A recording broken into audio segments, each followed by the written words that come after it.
All right, you guys, welcome back to another episode of That's My Personal Business. And Nina, welcome to the podcast. I'm so excited to have you here. Thank you for having me.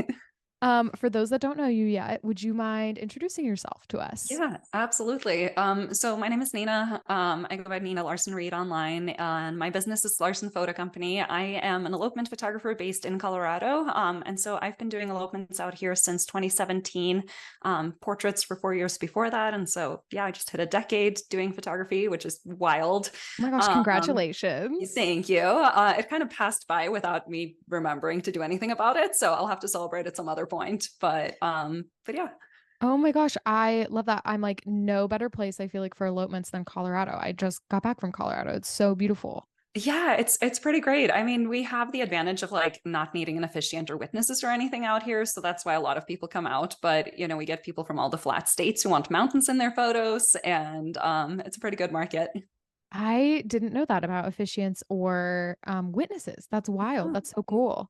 Yeah. I think we're the only state that makes it this easy. Like everywhere else, you usually need either officiant or witnesses. But it's become pretty big because I mean, obviously, for people who want to run away and elope without having the big wedding, like not having to have two people there or like hire an officiant they don't know, like it's a pretty big draw too.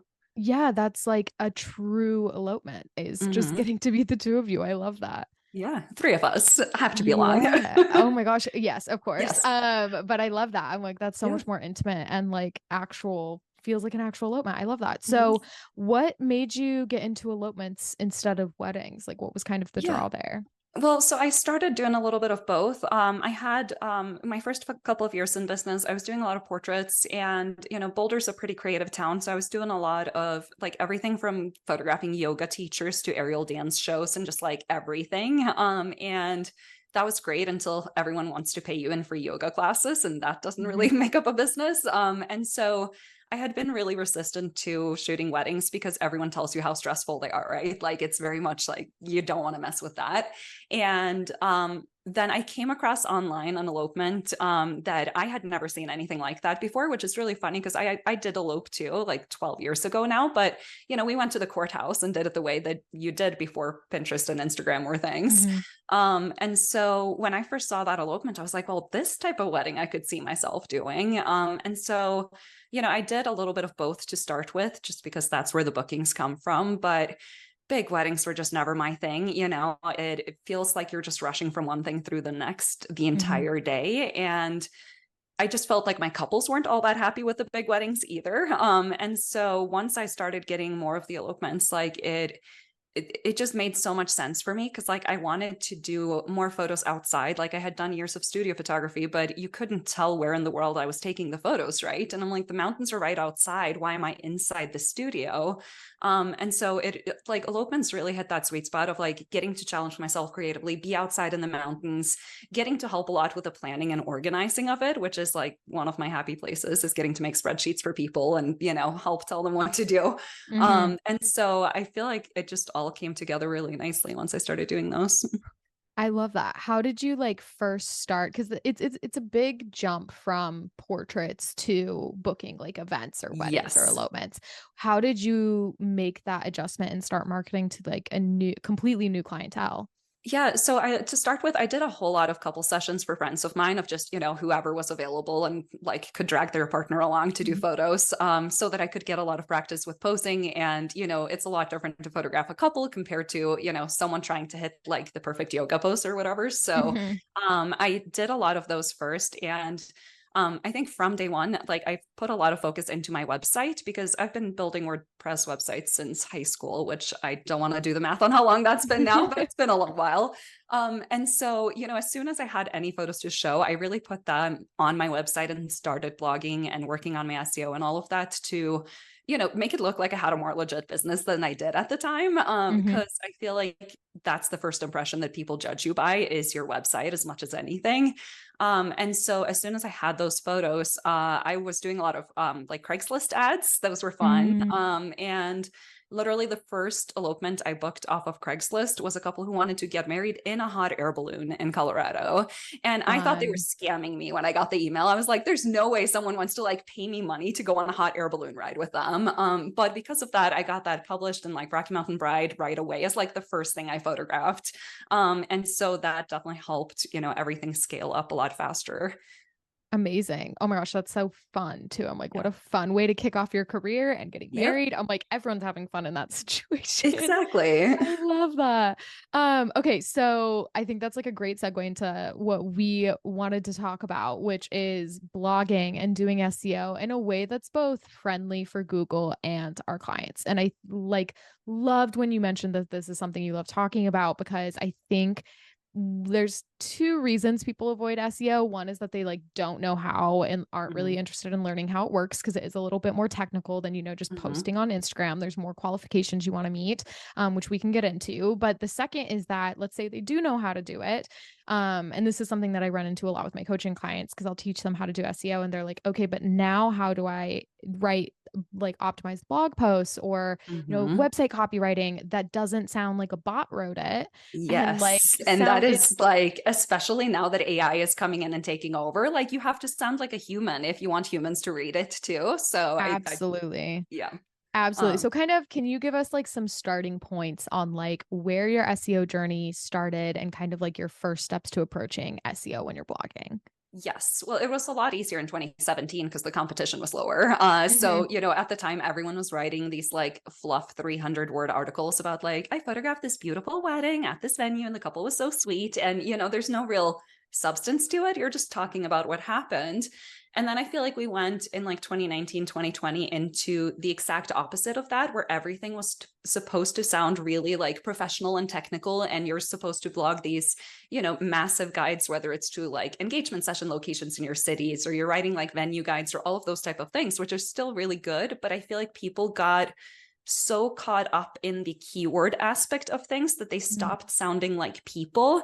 And I try to remember that, when I'm writing a blog post, I'm not writing it for Google. I am writing it for like the ideal couple that I have in my mind that I want to work with. And Mm-hmm. they don't want to read something that sounds like AI put it together, right? Like they want to hear my opinion as like I've lived in Colorado for 13 years now. I know a lot about the place out here. I can talk about like why you really don't want to elope on a Saturday in ski season because you're going to be stuck in traffic all day or whatever it is that Mm-hmm. someone using AI would not necessarily have in there. And so I think instead of getting caught up in all the technical stuff of like, you have to have X amount of keywords or you have to hit a certain word count or, all of the optimization stuff, stripping it back to like blogging at its core is telling stories, right? It's telling whether that's informative or personal or your experiences or opinions. You still have to write because you have something to say and not just because you're trying to hit like benchmarks of Mm-hmm. the Yoast SEO checklists or whatever we're Yes. rating off of. Mm-hmm. So when you first, like, let's say you just shot an elopement, what is your like first approach? What's the first thing that you're going to do when approaching a blog post for that elopement? So I don't blog most of my elopements anymore. I Mm-hmm. will share a photo galleries from most of them and, do write about what actually happened in a way that is meant for couples to read it and be able to see themselves in that scenario. So for those Mm-hmm. posts, I will talk about, what made them choose Colorado, how we worked together to find a location, like what went into planning the day so that there's some Mm-hmm. story to make sense of the photos. But those are not really what drive traffic to my websites. Those are much more of the informative posts where I write about, venues or locations, even like towns and areas of Colorado or things like, good Airbnbs to get married at or how Mm-hmm. to plan a wedding at different parts of the state, because those have so much wider potential than any one individual elopement. I think one of the things where traditional wedding photographers have it much easier than for elopements is when you shoot at a venue, you can always blog and optimize for the venue name. When I shoot at one of my favorite elopement locations, I don't want to put the name on my website because I don't want that to go from being a quiet, private place that I like working at to turning into, like Disney World of elopements where everyone is there Mm-hmm. and waiting for their photo. Oh, And absolutely. so I think that's where it's gone more in the direction of writing more guides and informative posts instead of about individual couples. And so, yeah, if I have 10 elopements from the season that I'm really excited about, and 3 of them were in Aspen, I will go through and pull photos of, okay, let me write a guide about eloping in Aspen where I can talk about different venues, different places you could stay to get ready, or like what cute Mm. coffee shop you should stop by, or, all of the little things in the day where I'm not giving away like my insider secrets, but I'm writing about it in a way that people could picture themselves getting married in Aspen, and ideally picture me being the person who's helping them do that. Absolutely. So when you're blogging something where you're not necessarily having a location that you're targeting or like a venue, let's say Mhm. even specifically, how do you balance targeting for Google versus like information that your couple will find helpful? Because obviously there's going to be some crossover, right? Like you mentioned, being able to list coffee shops that they might want to Yeah, stop at, or hotels to stay at, Airbnbs. Like yeah. both Google and your clients are going to find that helpful. But I do feel like there's a lot of talk about like how the day went, about the couple, Mhm. the storytelling that doesn't necessarily have to do with Google. So how do you balance the two? Or is there like specific things per elopement or blog post that you always try to talk about in more of an emotional context? Yeah, so really they're two separate types of posts in my mind, where one is sharing the gallery and talking about the couple and what happened, and I hardly even optimize those for SEO. For a lot of them, I just no index the posts completely, because I probably have 50 different blog posts that are all from Rocky Mountain National Park, and I don't want those to compete with my Rocky Mountain National Park wedding guide. I want to make it very clear to Mm, Google that that's the main post I want them to show if someone's searching for elopements and weddings in Rocky. And so I think it's better to not confuse too many of those with the same themes and keywords and headings and everything. And so when I talk about blogging for SEO, it's really never the client gallery type of thing. So even if I've shot at a venue that has a name I can use and optimize for, instead of then blogging the entire gallery from a single wedding from there, I will write more of an informative post about, here are mm, reasons why I love shooting at this venue. If you're getting married at this venue, here are hotels nearby you could stay at and get ready at. Here are some places nearby where we could go for portraits if you want to sneak away from the venue. Trying to build more of showing that I'm an expert who has worked at the venue before and sharing my experiences with it in a way that you want to still make sure you're talking as a photographer and not trying to like compete with the venue for their own rankings. mhm, That's obviously who I'm trying to find, is people looking for photographers. So if I'm sitting down to write a post, one of the main things, instead of looking at, you'll have a lot of like SEO experts tell you to start with keyword research and look for like, what is getting a lot of traffic and how can you compete for mm, that? I think it's much better to start with, what do you know something about that you have mm, something to share, because if you're writing out of your own brain off of something you already have experience with, it's going to sound so much more natural than like, if I was trying to write a blog post on like New York City elopements, like I have no mhm, idea what I'm talking about. Like I've been to the city, but I don't know where a mhm, good place is to go elope. And so in order to write that post, I would then have to research and look at what have other people written.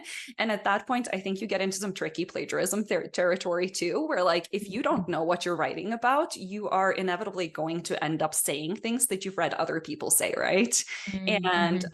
so that's where I think if you're starting from your own brain and just like empty piece of paper, what am I writing about? That tends to lead itself to creating something a little more unique that doesn't sound like what everyone else is writing.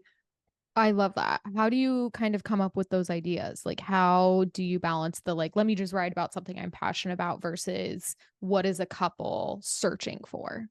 Yeah, I mean it's hard at this point because I've been doing it long enough that it's kind of just built It's in. So muscle like if you're memory. starting from scratch, I mean I think the easiest place to start is like, where are you based, right? Like write a guide for your town that you're in or that you want to shoot the most in, whether it's like a roundup of the venues you like shooting at, anything where you can add in, if someone's coming in for a destination wedding, they don't care just about the venues. They do also want to know about like hotels and coffee shops and cute things and, what else is there to do in the area. And Google loves those things because when you're talking about, the name of like known entities is like the Google speak Mm, for it, where you put in, if I'm talking about hotels in Boulder, I can't not mention the Hotel Boulderado because it's a big one. Like that has to be mm, part of the conversation.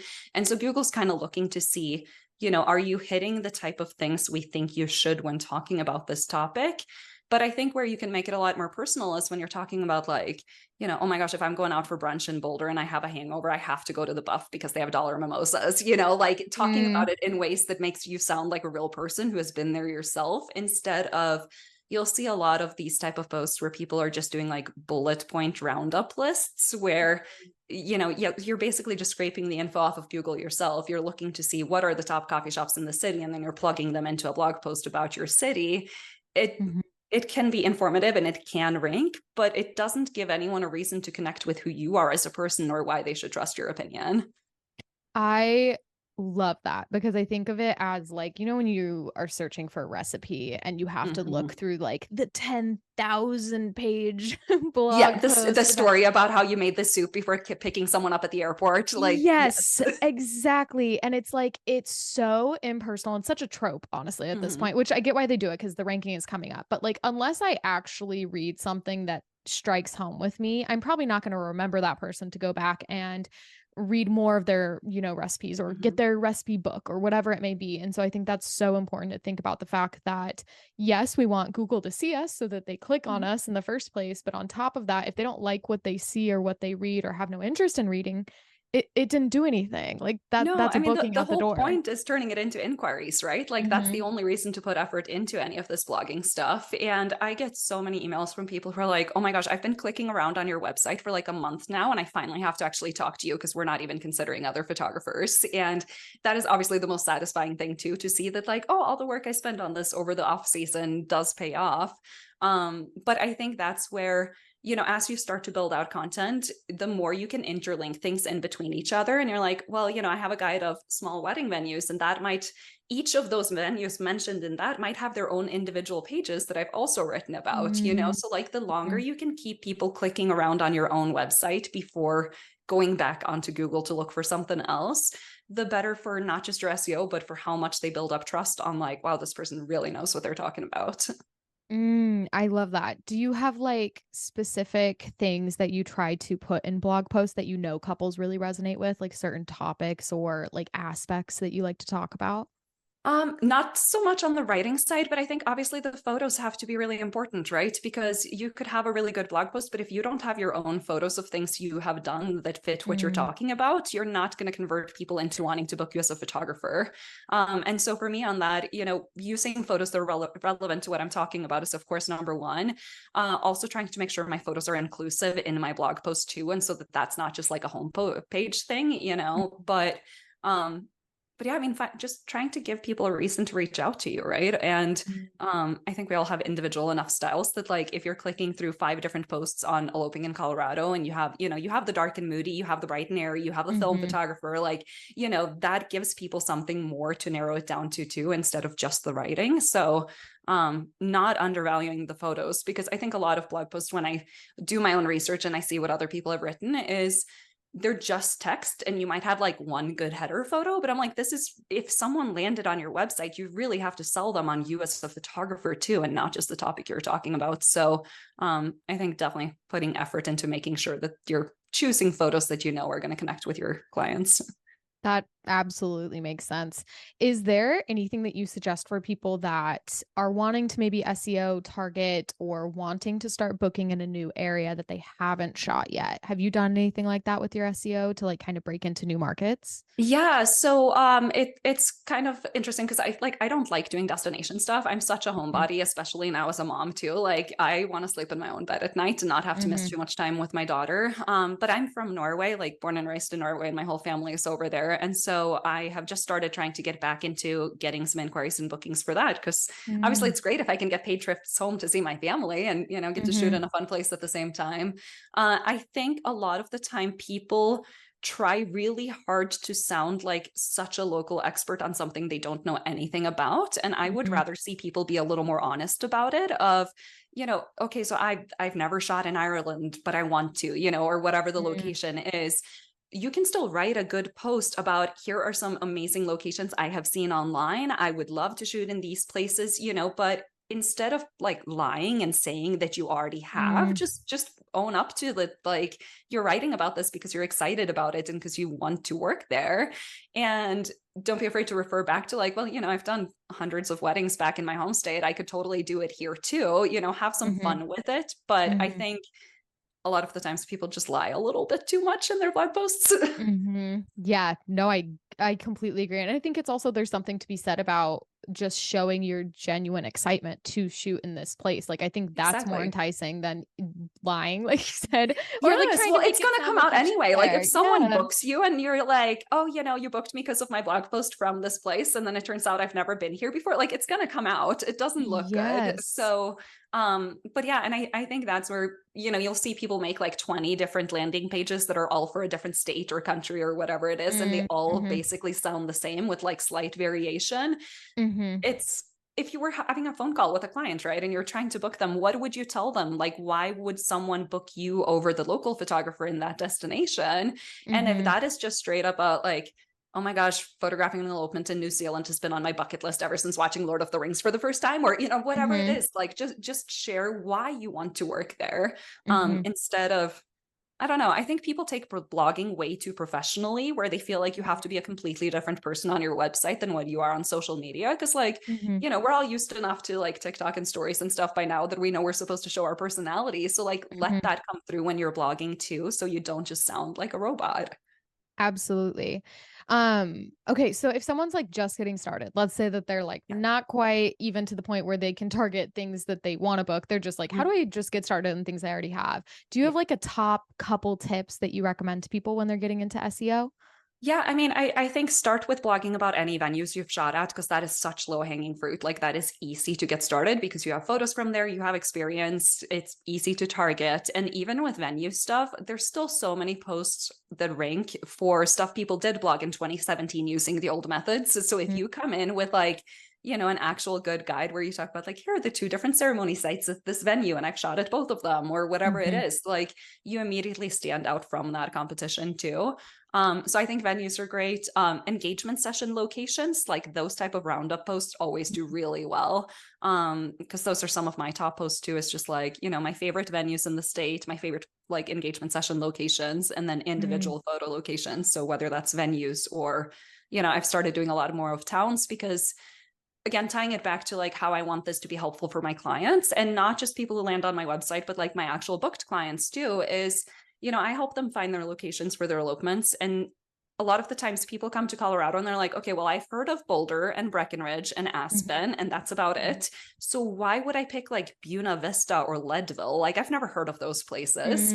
And so when Mm-hmm. I can then write these town guides and pour my love of those places into my writing and talk about, like, Aspen is great, but it's also a little pretentious. Like, if you want something a Mm-hmm. little more casual, consider this, that is right on the other Mm-hmm. side of this mountain pass and it's still beautiful. And like, I can talk about it from the way I know it and hopefully help them be able to make better decisions too. And so I Mm-hmm. think, obviously my clients are a teeny tiny portion of the people who end up on my website, because I have like, 7, 8,000 website visitors a month just from Mm-hmm. organic search, which is great. Wow. But if I can help all of those people, even if they have no interest in booking me because I'm out of their budget or style or whatever, Mm-hmm. but I'm writing it for my clients, I'm writing it for the people who book me, and it just ends up Mm-hmm. being helpful for others too.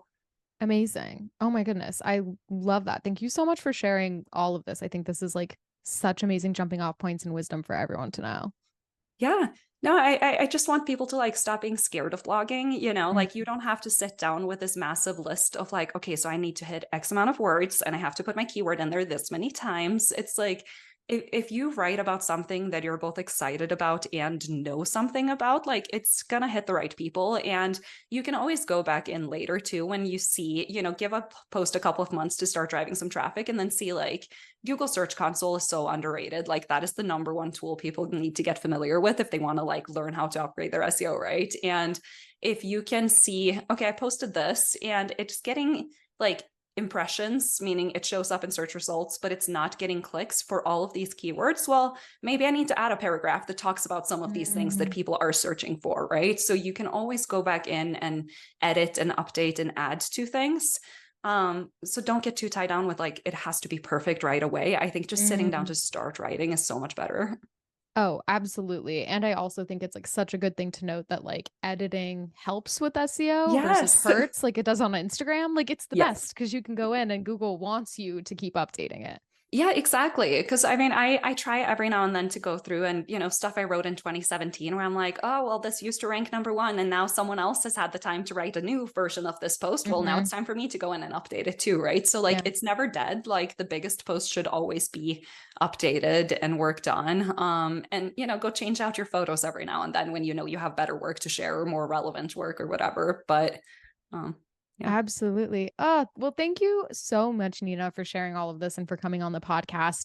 We'll course. obviously share everything in the show notes, but can you tell everyone where they can find you online and follow along with your work? Yeah, so people misspell my name all the time, but it's Larsen, Larsen, photo CO. It's the Norwegian spelling, not the Swedish one that everyone defaults to. It's Amazing. yeah, I've been beating myself up about that ever since starting my business, but but yeah, that's me on all the platforms. I'm mostly active on TikTok these days, which I never thought I would be, but it works as a really good complement to blogging too, because you can have much more informal little like I Mm, wrote a massive blog post about this venue, but now I can make a 15-second TikTok talking about it and somehow drive people to the post, then all the better, right? absolutely. Oh, I love that. Uh, And we will link everything for you guys in the show notes. But thank you so much again, Nina, for coming on. yeah, thanks for having me. And thank you guys for listening. And we will see you next time.